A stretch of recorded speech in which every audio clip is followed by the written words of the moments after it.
The NRL makes history in Vegas as the dare to dream pays off. 9 News has exclusive access and breaking news about on-field racism allegations.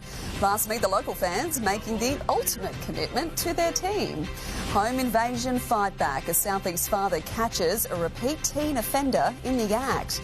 Exclusive details on a multi-million-dollar funding boost to improve the health of Queensland women and children. The incredible new Olympics vision to transform our city. Plus, how your smart device could save your life through a little-known feature. This is 9 News Queensland with Mia Glover. Good evening. After weeks of anticipation, the history-making NRL season opener has taken over Las Vegas. Tens of thousands of rugby league fanatics and some new fans descending on Allegiant Stadium as our state's most loved game kicks off with a bang. A red, white and blue tinge to Queensland's favourite game.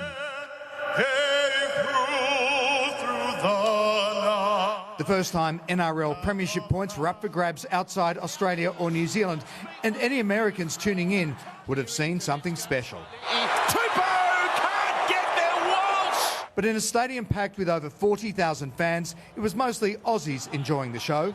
Arthur's in the clear, draw and pass, Walsh goes over! I've had an absolute ball. This town's dominated me, but I've really enjoyed it, mate. It's been great fun. It feels like day 5 on schoolies, but every day. So a bit of a mission to get up in the morning, but it's been really good. After snagging tickets, they came from everywhere. Tailgating, getting a down-under twist, snags and sausage rolls instead of burgers and fries. It wasn't just the game itself, leaving the Yanks confused. I know you cannot pass the ball forward. That's what I know. All for a rugby league pilgrimage to Las Vegas. Broncos fans in their thousands taking over Sin City. Crazy Broncos fans, membership, yep, they're every home game. Fans, young and old, all making the transcontinental flight. We absolutely love the Broncos. We follow them around the world. This one's 11 months, this one's 5 months, so we're starting them young. Even a family reunion. 6 years in the making. I live in Florida, he lives on the Gold Coast. We haven't seen each other since 2018. But the Bronx faithful weren't alone. There were Silvertails,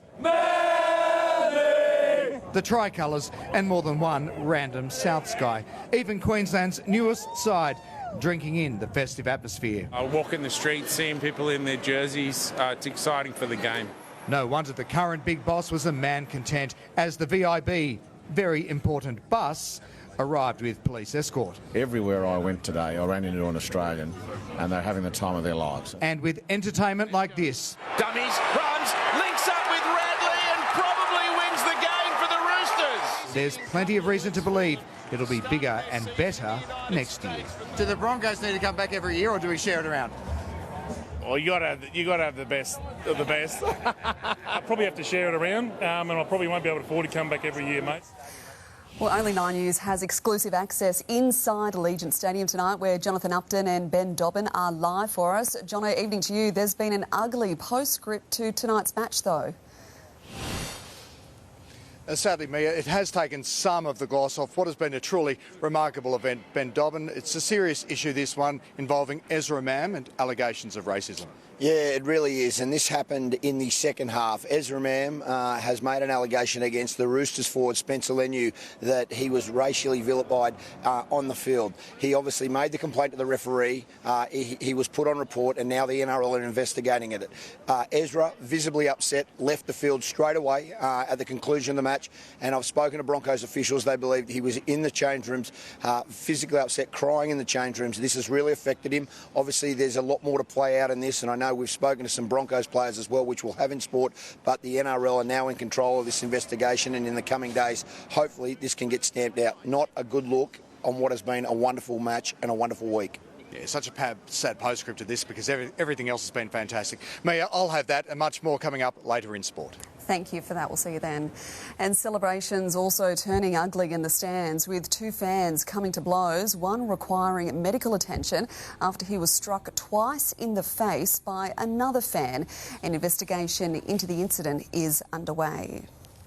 A Brisbane father has come face to face with a repeat young offender and would-be home invader trying to break into his house as his young children slept inside.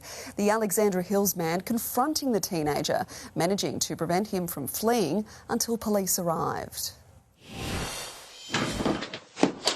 A teenager on the doorstep of an Alexandra Hills home. In the middle of the night, he pulls out what appears to be a knife and uses it to try Jimmy open the front door.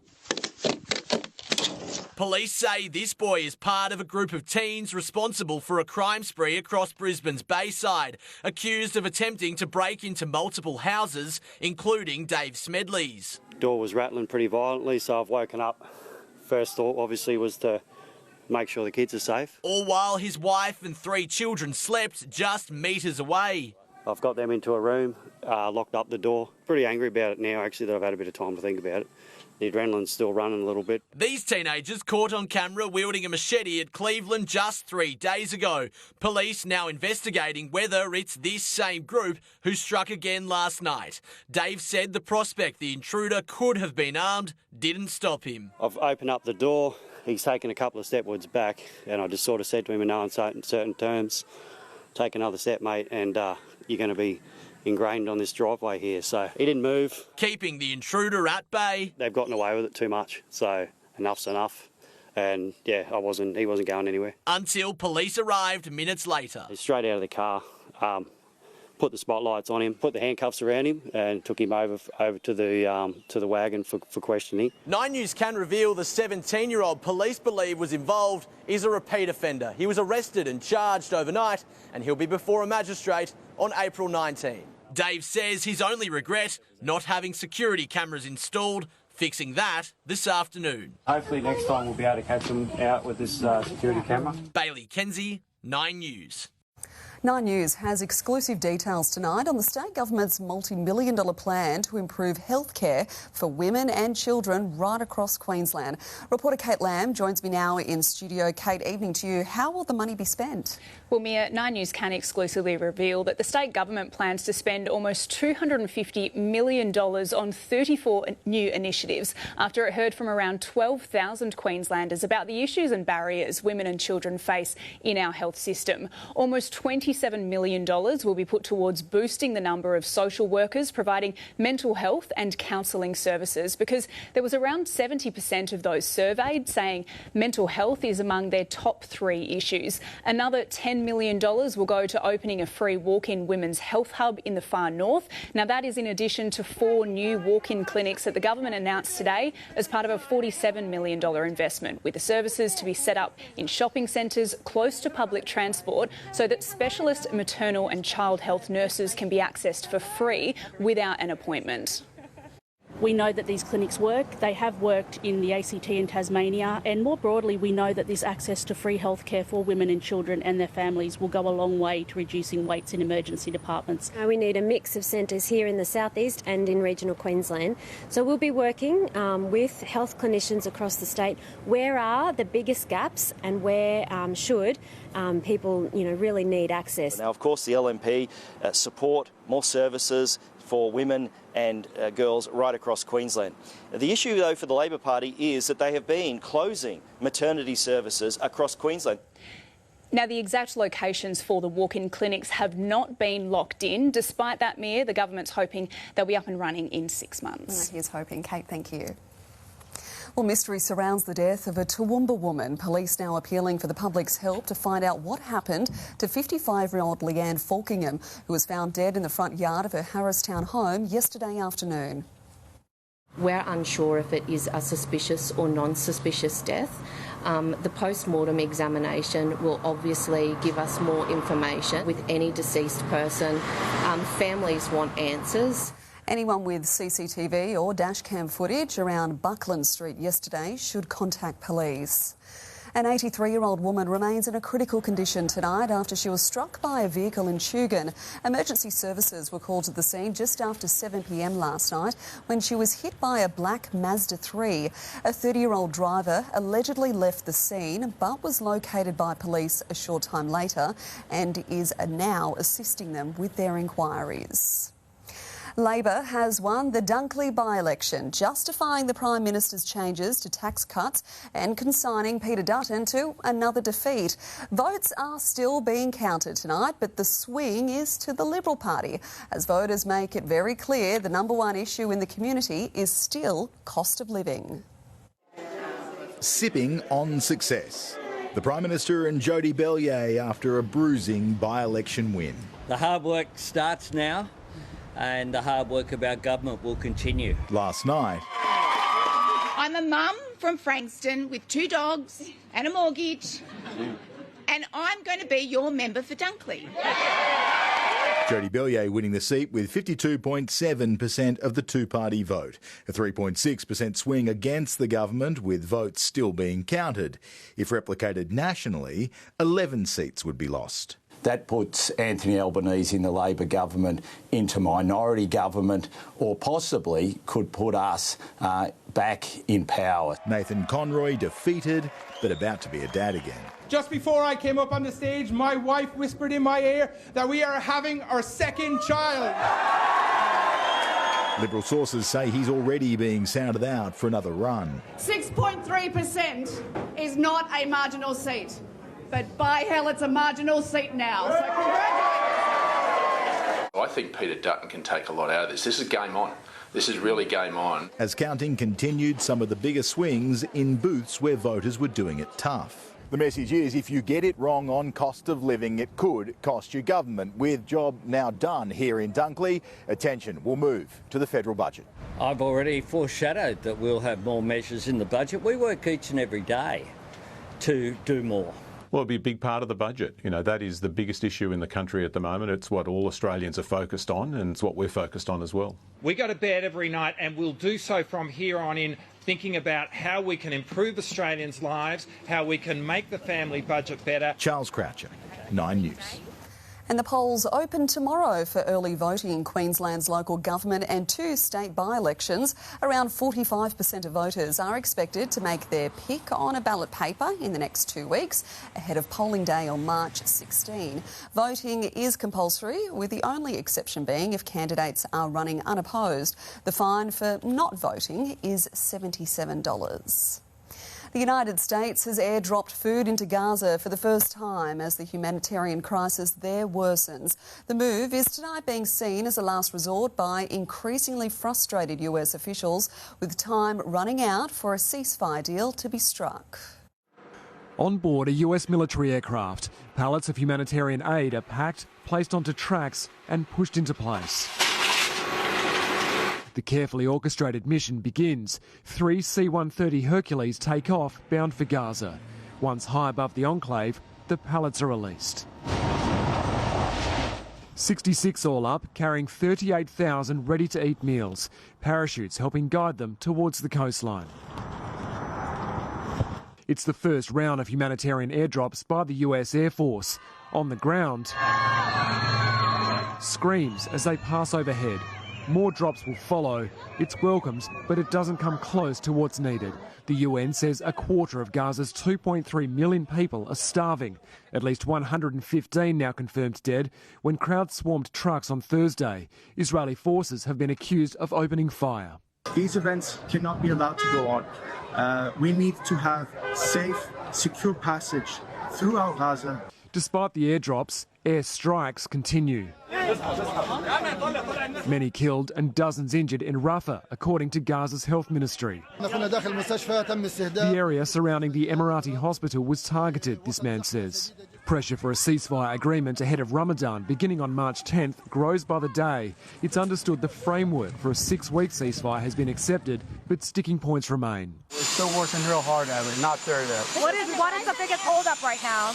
I'm not going to tell you that because I would get involved in the negotiations. Israeli War Cabinet Minister Benny Gantz heading to the US and then the UK for high-level meetings as the situation becomes more desperate. Some Israeli media reporting Prime Minister Benjamin Netanyahu didn't know beforehand. In London, Edward Godfrey, 9 News.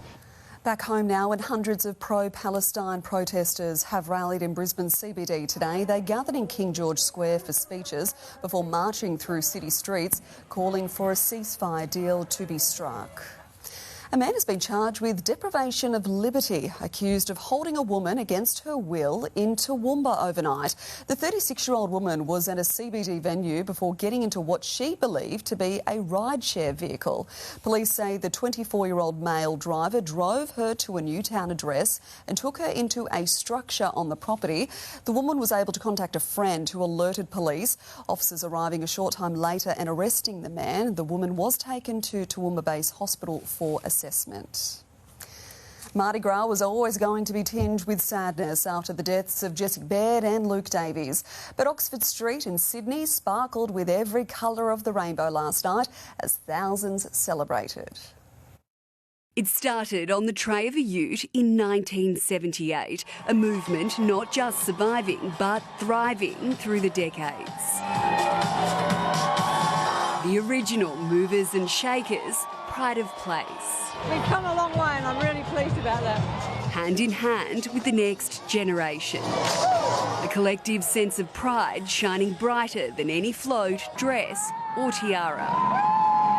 Rainbow sparks lighting up the sky over Oxford Street. Confetti showers eclipsed by a sprinkle, but there was no chance the weather could rain on this parade. Rock royalty Queen frontman Adam Lambert bringing the party. The energy is amazing. I'm really thrilled to be here. I dropped a new song for tonight just for Sydney. In step with the crowd, Chris Minns making history as the first premier to march in Mardi Gras. A milestone moment not missed by pro-Palestinian protesters. Some confronting politicians with banners and flares. An interruption that only lasted seconds. Uniformed officers quick to take down the masked activists, dragging them off the strip. 9 arrested, 8 charged with using violence to cause fear. Too close for comfort for the Premier, slipping out straight after the incident, surrounded by security. Today, playing it down. It didn't really affect me too much. In fact, with the coloured flares and the banner, I thought it was part of Mardi Gras. And the show went on for the other 135,000 celebrating well into the morning. Sophie Upcroft, 9 News. Big plans for the southeast, the new Olympics vision to transform our city. Wipeout in aisle 6, shoppers mowed down by an out-of-control driver. Kylie Minogue's global icon win in her eye-catching celebration. Plus, at the end of sport, the southeast facility supporting new mothers. Have you ever bought a car or had a loan, credit card, insurance or mortgage? Good chance that you've been charged. A new audit of sneaky charges means you're probably owed significant cash. $10,000, $40,000, going up to $90,000. How to get yours. 9 News, your news, Monday. It's 90 hectares of prime real estate in the heart of Brisbane, and now Victoria Park has been touted as a potential Olympic venue. The bold proposal put forward by a local architecture firm who want to turn the space into a world-class sporting hub. This is what Victoria Park looks like now, but this is what it could look like in time for the Olympics. It looks pretty bold and beautiful. It looks great, so hopefully they investigate that. With an independent review still underway into Brisbane's Olympic venues, architecture firm Archipelago is putting in its 2 cents on what the government should do with its multi-billion-dollar Olympic infrastructure spend. Their proposal would transform the 90-hectare site into a sporting and events hub, and the crown jewel in the plan is a 70,000-seat stadium. Brisbane's Brownlow medalist Lachie Neale is on board. That'd be a great option, I think, for the Olympics. It looks good for that, and then obviously the club would look to move in there after, which would be pretty awesome. But the plan does have its detractors. Brisbane City Council already has its own idea for Victoria Park and wants to turn it into an iconic parkland. Like me, many people will have questions about how this would work. What is the size of the venues proposed? What percentage of Victoria Park would this take up if it was approved? What about the loss of green space? The state government says it doesn't want to preempt the findings of the independent review by Graham Quirk, which is due in 2 weeks' time. All of the venues will be looked at by that review. But the opposition says there's too much talk about sports stadiums and not enough on road, rail and a long-term tourism plan. Queensland's priority is for generational infrastructure, and that's where our focus is. Cam Inglis, 9 News. This Walmart in the US will need more than just a clean-up in aisle 6 after a car ploughed 14 metres into the store. 5 people, including the driver, were taken to hospital with non-life-threatening injuries. It's believed the woman behind the wheel had a medical episode.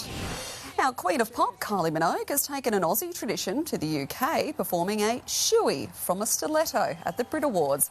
The superstar was honoured as a global icon at this year's ceremony before singing a medley of her greatest hits to a packed arena. Incredible tales of survival. Tonight we hear from the everyday Aussies who are lucky to be alive, from tragic falls to heart failure, how a simple wrist device saved their life. That's ahead. Well, hot homes making people sick. Calls for a cool change to building standards to reduce heat stress. A 2-metre bull shark stalks surfers on their Sunday paddles. See what happens next. Causing havoc on our roads, the calls for tougher regulations for caravan drivers. Plus, the rapid response team getting those in need off the streets.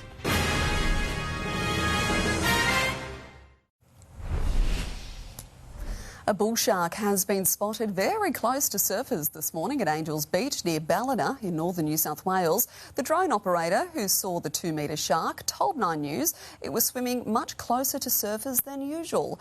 This one didn't appear interested though, soon heading back to deeper water.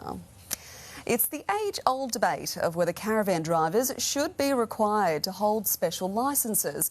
The question once again in the spotlight as the state experiences a caravanning boom. Swerving and spinning across multiple lanes.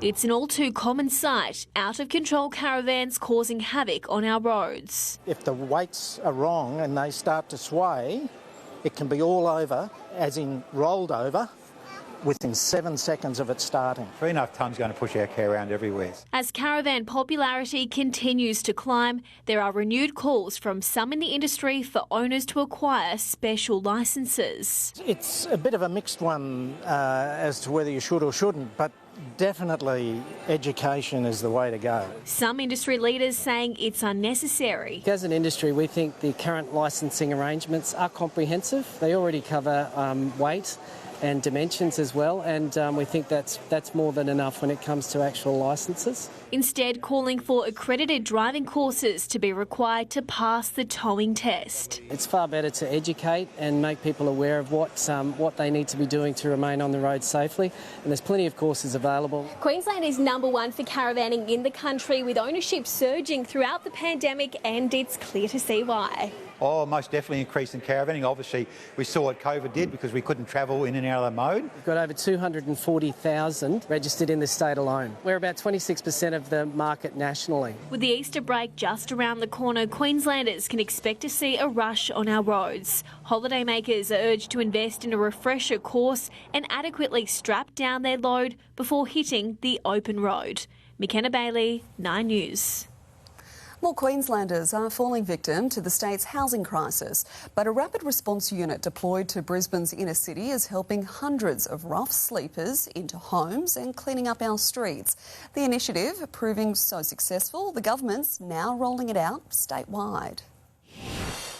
In Musgrave Park, where Brisbane's housing nightmare is laid bare, Barry, a former school teacher's set up camp. A place that used to cost $400, now costing like $800. Almost everything he owns contained in this patch of grass. They don't always come into the office to find us, so coming to them allows them to just tell their story once and get all the services at the one spot. The Critical Response Unit is a tight-knit team of 11 formed in April last year. Morning, Department of Housing. Is anyone in here? Working to get Brisbane's rising number of homeless off the streets. Is it just yourself on your housing application? The unit travels from tent to tent around the inner city.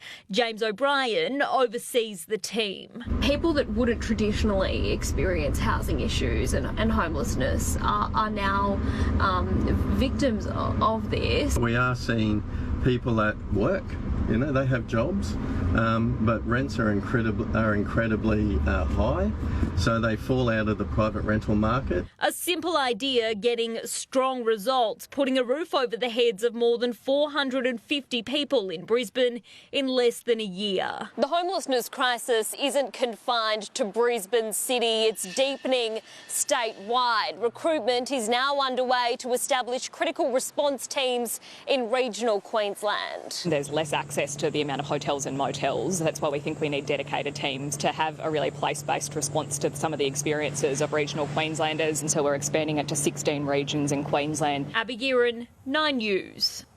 They say what happens in Vegas stays in Vegas, but this local couple is coming home with a story for the ages, tying the knot with a Broncos twist. Details next.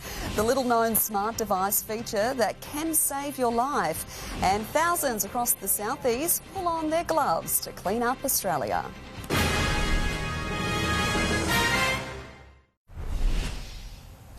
Cost of living pressures mean people are struggling to keep homes cool and suffering health problems as a result. Now there are calls for the government to help retrofit homes and bring in minimum building standards. According to an Australian Council of Social Services report, 80% of people in financial stress say their homes get too hot and are suffering ill health as a result. We need now a major investment in the retrofitting of low-income housing across the country. Access to solar panels, the best of insulation, overhead fans. In the last budget we had a $1.7 billion program. Of course, there's an enormous task ahead of us. That's a very big investment, and the states have made very big investments in these things as well. But advocacy groups say that only covers a small percentage of the upgrades required. They want more funding in the upcoming federal budget as Australian summers get more extreme. A Queensland couple has taken commitment to a whole new level, not just to each other, but to their footy team, putting on their Broncos best in Vegas for a very special celebration. What happens in Vegas stays on your ring finger for life. Oh, that's so good! Look. This was the first time Casey Williamson laid eyes on a wedding dress. Oh, I love it! Look at that! That's so good. Bridezilla, she's not, agreeing to a Vegas wedding after winning a KISS 97.3 promotion back home.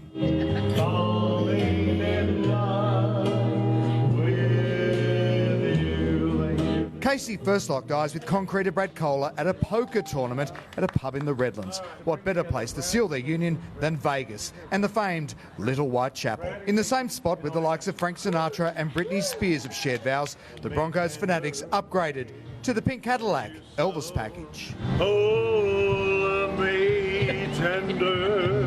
A short serenade before the king of rock and roll rolled out his other famous lines. I'll never have a suspicious mind. I'll never have a suspicious mind.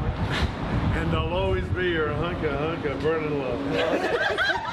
Their 9-year partnership sealed without family, friends, and their 2 kids at home. It's my great pleasure to announce today that Brad and Casey are husband and wife. Brad. There was only one place for the reception. Best reception ever! Corporate box hospitality with 2 of the best seats in the house. And I couldn't expect or even imagine a better after party. And the honeymoon. Reception, mate. Yeah, after party. Reception, mate. So, a Vegas wedding with all the trimmings. It'll be hard to top on the honeymoon. The flight back to Brisbane. In Las Vegas, Jonathan Uptin, 9 News. Oh, too good. Well, hundreds of thousands of Aussies did the dirty work today, collecting rubbish from their local communities for Clean Up Australia Day. More than 750,000 volunteers picked up litter across 10,000 sites around the country. The majority of it, soft plastics and cigarette butts. Well, we're live to Vegas for all the fallout from the Broncos season opener in Sin City. Why Ezra Mann left the field in tears after the NRL is rocked by a racism row. Plus, the South East facility supporting new mothers. Details at the end of sport. And a little patchy rain across southeast Queensland today, but currently a severe thunderstorm warning for the Noosa and Gympie council areas. There are more storms to come affecting the southeast over the next 24 hours. Have you ever bought a car or had a loan, credit card, insurance or mortgage? Good chance that you've been charged. A new audit of sneaky charges means you're probably owed significant cash. $10,000, $40,000, going up to $90,000. How to get yours. 9 News, your news, Monday. Good evening, live from Allegiant Stadium in Las Vegas, where the Broncos season opener has been soured by allegations of racism. Ezra Mam, proud Torres Strait Islander, accusing Roosters prop Spencer Leniu of racial vilification. Brisbane will return home battered and bruised, injury compounding their 2010 defeat. Ezra Mam leaving the field in tears. The Las Vegas doubleheader memorable for all the wrong reasons. Okay, Ezra's made a formal complaint that's racial in nature, okay, against Spencer. I haven't heard it. The incident goes on report. Okay, it'll be dealt with after. The Broncos clash with the Roosters marred by accusations that Spencer Leniu directed a racially charged comment at Ezra Mam. It's disgusting to still have that stuff in our game, and I really feel for one of my good mates, and it's a heat of the moment, and we understand that, but it's not good enough. Yeah, he's pretty upset in there. Yeah, he's adamant that. But yeah, we'll leave it with the NRL. Leniu responding in a radio interview. It's just all fun and games on the field, and that's it. Yeah. You're not too worried? Not worried at all. Mam's Brisbane teammates rallying behind him. What he does in the community for the young kids is, phenomenal. There's not someone out there who's more proud of their culture and proud to be who they are than Ezzy. His teammates making their stance clear. But we don't stand for racism at all at our club. It's not who we are as a group. It's 2024. Our game's built off some amazing people, and for that stuff to happen, it just takes the shine out of us trying to build something over here. The moment puts a dampener on what was already a disappointing night for the Broncos. Probably wins the game for the Roosters. Reece Walsh, a rare bright spot for Brisbane in the 20 points to 10 loss, though the fullback could be in hot water for a try-saving shoulder charge. Yeah, exciting as everything is, we still had to come out here and turn up and do our job, and a few things didn't go our way, and obviously a few errors from us that costed us, but we'll definitely turn back up for round 2 back home in Suncorp. Brendan Piakura's season opener lasting just 3 minutes, failing a head injury assessment following this knock. He'll be racing the clock with Brisbane's round 2 clash against the Rabbitohs just 11 days away. Jacob Funk, 9 News. A dominant second half has lifted the Sea Eagles over the Rabbitohs in the Vegas opener. Rabbitohs half Lachlan Ilias making an incredible chase-down tackle on Jason Saab in the first half. But the Sea Eagles winger wouldn't be denied a second time. Goodbye! Saab goes 50 metres, and he has his Vegas try. Luke Brooks putting an exclamation point on his first game for the Sea Eagles, crossing late as Manly ran out 36-24 winners. While the NRL season starts with a bang in Vegas, thousands of AFL fans have flocked to Springfield for the Lions Fan Day. Lachie Neale won't be gambling with his health early in the season, admitting he may limit his workload in the lead up to the Lions' first bye. So maybe the first 2, I might manage my minutes a little bit, but it won't change. It won't change too much. I feel fit. I've got a lot of kilometres in over the last few months, so ready to go. The Lions open their season at home against Carlton on Friday. A super first half performance from the Reds in Super Round. Queensland going toe-to-toe with the Hurricanes at Melbourne's Amy Park in a high-scoring affair. Unfortunately, the game then going to extra time, where it was the Kiwi side that emerged victorious with a golden point victory. Marco Rojas earned his nickname as the Kiwi Messi while starring for the Melbourne victory. Now a member of the Raw, he came back to haunt his former side, scoring a brace at Suncorp Stadium. The Raw claiming just their 3rd win this year to keep their finals hopes alive. Nathan Lyon has spun Australia to victory in the first test against New Zealand, prompting his captain to make a bold call about the spinners' future. Mission accomplished for Australia, and all before morning tea. And that's that. And Australia have won it quite convincingly in the end. A dominant victory to retain the Trans-Tasman Trophy. Needing 258 for an unlikely upset, Rachin Ravindra loomed as the Kiwis' biggest threat on day 4, but Nathan Lyon set the perfect trap. Catch it! Out, out, You just felt like it was going to happen. In a dazzling 8-ball spell, Lions spun the Kiwis into disarray. Oh, no. Oh, no. And after Glenn Phillips failed to offer any resistance, Head on the pads and gone. the rest fell in rapid succession, a nightmare capitulation condemning the Black Caps to a 172-run defeat. It's captain's dream, really. It's just, it's the real sense of calm out there when you know you've got someone that good on a wicket that's giving him a little bit of help. 36-year-old Lyon taking the 5th 10-wicket haul of his career, still at the peak of his powers, with no signs of slowing. I would absolutely love him. He's playing until 2027. And I don't think there's much that's going to get in his way. I already told him the day he retires, I'm definitely giving up the captaincy because it makes my life a hell of a lot easier. The veteran showing no mercy. His captain hopes the top 6 will do the same in Friday's second test. When we're at our best, especially at home, it's that ruthless, setting them 600, 650. So I think we can, something we can look at. Nicole Dunn, 9 News. 3-time defending world champion Max Verstappen has won the season-opening Grand Prix in Bahrain. Sergio Perez second, making it a 1-2 finish for Red Bull. Aussie Oscar Piastri finished 8th and Daniel Ricciardo 13th. Another promising career milestone for Alex de Minaur, the world number 9, successfully defending a title for the first time at the Mexico Open. In almost 2 hours, the Australian's relentless court coverage proved crucial, taking down 3-time Grand Slam finalist Casper Ruud 6-4, 6-4 for his 8th career title. And 21 years after sinking his first, LeBron James has scored his 40,000th point, becoming the only player to reach the milestone in NBA history. James bringing up the magic milestone with a layup in the Lakers' 10-point loss to Denver Nuggets, putting his own career scoring record further out of reach as he enters the twilight of his career. Well, there you have it, Mia. Year 1 in Las Vegas is done and dusted. The Broncos, they begin their long flight home tomorrow. Oh dear. Well, it has been fun, Jono, and safe travels back for you too. Thank you. Well, becoming a new parent comes with countless challenges, and for some, postnatal depression or anxiety is one of them.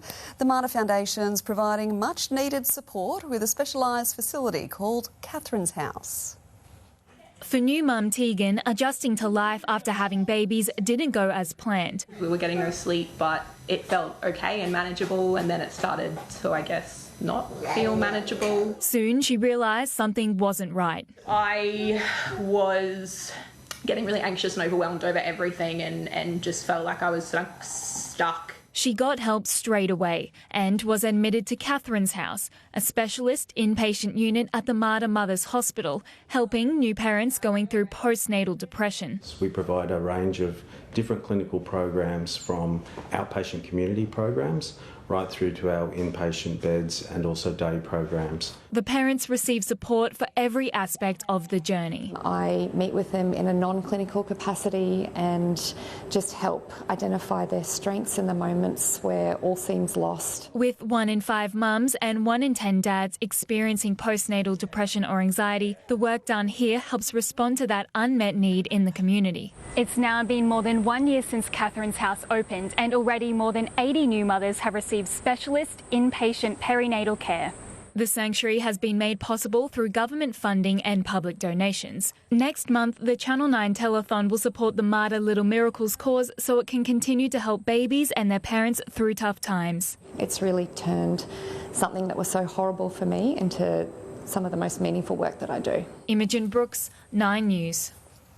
In just 3 minutes, how a simple wrist device can save your life. In a 9 News special report, from tragic falls to heart failure, the little-known feature detecting it all. That's coming up. Garry's back now with a quick check on the weather. And Gaz, evening again to you. What's the latest with those thunderstorm warnings? Well, Mia, the severe thunderstorm warning for the Noosa and Gympie council areas has been cancelled, but there's still quite a line of storms that's hitting Tin Can Bay. More of a general warning inland for some heavy rain through the Warrego, Maranoa and Channel Country, but more storms for the southeast into tomorrow.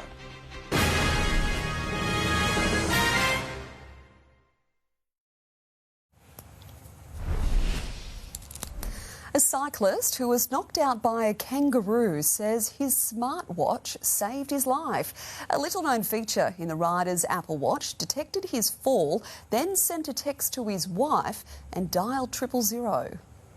When Apple, Samsung, Google and others talk up fall detection, most people, like Bruce Mildenhall, think they'll never need it, until a kangaroo crashes into their bike at speed in the Macedon Ranges. I woke up with a giant neck brace on and I thought, oh God, what have I done here? Then there was this bang, bang, bang on the side of the ambulance, and it was my wife saying, have you got Bruce Mildenhall in there? Is he alive? Bruce's wife got a text from his Apple Watch, which detected his fall and called 000 with his location. I had all the help I needed for what could have been a pretty tragic accident, but it was all through technology that the help got to me in the time that I really needed it. That story will appear in Apple's new health and safety campaign, alongside Lexi Northcote. Lexi didn't know she was at extreme risk of heart failure until getting warning after warning on the watch she received for her 16th birthday. We got sent straight to Melbourne, and that night we worked out that I had a complete heart block. If Lexi didn't have these notifications, there's no way we would have known there was anything wrong with it. Not every smartwatch has these features, but the big brands, Apple, Samsung, Withings, all have these features that essentially are monitoring your heart rate constantly. As useful as the readings were for Lexi, tech companies are quick to point out that their smartwatches are no substitute for real medical tests. And if you think something's wrong, you should definitely consult your clinician. We're just going to try to continue to invest in those places where, hopefully users don't really have to think about using these features, but when they need them, they're there and they can make this really big impact on their lives. I never take my watch off. I don't feel safe without it on. I'd really think that if she didn't have that watch on today or then, she wouldn't be here. You can compare some of the health and safety features of the most popular smartwatches on our website. Mark Santomartino, 9 News. Here's Garry Youngberry now with a full weather forecast. In Gaza, are we in for a stormy start to the week?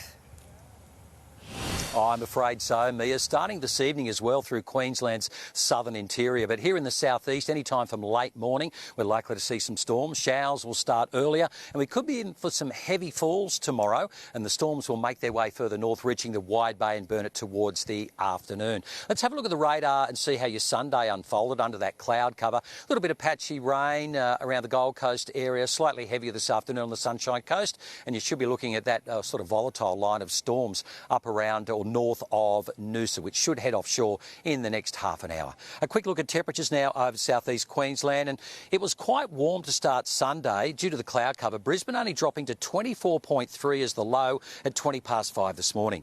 Now, most of the suburbs on the north side recorded slightly above average daytime temps. Brisbane and Redcliffe 30, Caboolture 32, the Sunshine Coast Airport 32.5 just after midday, while the Gold Coast only reaching a max of 27 at 10:45 this morning. To the weather map, widespread showers and storms over the tropics, extending down through WA. Showers and storms intensifying in northeast New South Wales, and that'll be overnight, early morning, reaching into southeast Queensland throughout tomorrow morning. A wet one for Tassie's west coast tomorrow. Interstate, some cloud and cooler for Perth, Melbourne and Hobart. Mostly sunny and warm in Adelaide, cloudy and cooler for Sydney, showers and storms in Darwin. Queensland, we're looking at scattered showers for Cairns, shower or two Townsville and Mackay. Afternoon showers and storms for Rocky and Gladstone. Showers developing with afternoon thunderstorms likely for the Wide Bay and Burnett. Hot inland, 39 degrees in Longreach, with some afternoon showers and storms for the central west and Maranoa. Here in the southeast, it should be a cloudy start. Showers developing throughout the morning, then thunderstorms from late morning, strengthening southeasterly winds. Overnight temperatures as low, sort of low 20s, daytime highs. Looking at high 20s mostly, up to 30 for Ipswich and Gatton. Moreton Bay, a strong wind warning for the Goldie. The Bay southeasterlies 15 to 25 knots. Brisbane, cloudy with showers and storms developing throughout the morning, a top of 30 degrees. 7-day outlook, chance of a shower in moderate southeasterly winds Tuesday, partly cloudy Wednesday, Thursday, shower or two returning Friday and Saturday. Ipswich, partly cloudy Tuesday, Wednesday, Thursday, possible shower Friday, and a shower or two into Saturday. For the Gold Coast, cooler Tuesday with a couple of showers in southeasterly winds, partly cloudy Wednesday, Thursday, a couple of showers returning again Friday and into Saturday. For the Sunshine Coast, morning showers Tuesday, partly cloudy Wednesday and Thursday, with a chance of a shower each day. Friday and Saturday, further showers, temperatures back into the high 20s. At least, Mia, temperatures will be slightly cooler for the week, being in the high 20s with these southeasterly winds, but it will be a wet start to the week. I'll take the cooler temps though, Gaz. Thank you. Well, before we go, here's Tara Brown with a look at what's coming up on tonight's 60 Minutes. Thanks, Mia. Tonight, our spy chief's warning to our enemies. We know who you are, we know what you're up to. How ASIO caught out. It's a threat to our very way of life. An Australian traitor. They sold out Australia. They sold out Australia. Plus, the Salt Creek monster. Oh my God, he wants to kill us. Jailed for terrorising 2 backpackers. Why? Now targeting his own daughter. I'm really scared that Dad's going to come after me when he gets out. I'm really scared. That's tonight after Married. Back to you, Mia. Thanks, Tara. We'll see you then. Well, that's 9 News Queensland for your Sunday. Thank you so much for your company. Married at First Sight is up next, and of course the late news at 9:40. I'm Mia Glover. Have a fantastic week. I'll see you next weekend. Good night.